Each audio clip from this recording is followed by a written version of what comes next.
Hey, Best of Munich. I'm Brad Feld. I'm a venture capitalist in Boulder, Colorado, co-founder of Techstars and author of Startup Communities, which is a book about creating an entrepreneurial ecosystem in any city. Thanks for letting me spend a couple of moments with you by video. I just want to give you a sense of the kind of things that I've seen be successful in creating amazing startup communities around the world, including where I live in Boulder, Colorado. In my book, Startup Communities, I define 4 principles of what I call the Boulder thesis, which I think if you follow in any city in the world over a long period of time, you can create a great startup community. Those 4 principles are that you have to have a critical mass of entrepreneurs who are leading the startup community.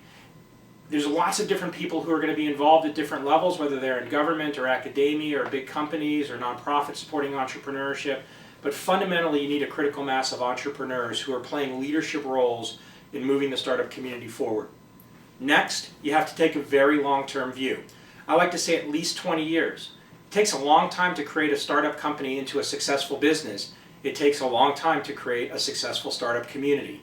So instead of viewing it as something that you're doing for a year or 2 years or 3 years, think of it as something you're doing for 20 years and continually look out into the future. The third principle is that you have to be inclusive of anyone who wants to engage in that startup community. It doesn't matter whether they're an experienced entrepreneur, a first-time entrepreneur, an aspiring entrepreneur, a student, somebody who just moved to Munich, somebody who's had a successful company but then had a failure.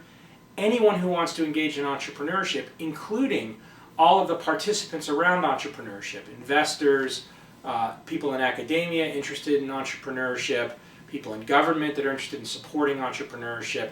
This notion of inclusiveness is critical to being able to build on this long-term journey. And finally, you have to do things together. You have to have activities and events where all of the people in the startup community are engaging in entrepreneurial activity, like the event you're having, where you're not just talking about entrepreneurship and the impact of entrepreneurship, but actually helping create new companies. Programs like accelerators, like Techstars, or programs like Startup Weekend are great examples of this. So if you follow these 4 principles, you have activities and events that engage the entire startup community, entire entrepreneurial stack. You're inclusive of anyone who wants to engage at any level. You take a long-term view, and there's a critical mass of entrepreneurs in your community who are playing leadership roles. Over a long period of time, you can create an amazing startup community. So I hope you have an awesome event. Thanks for letting me join you for a few minutes, and good luck with things.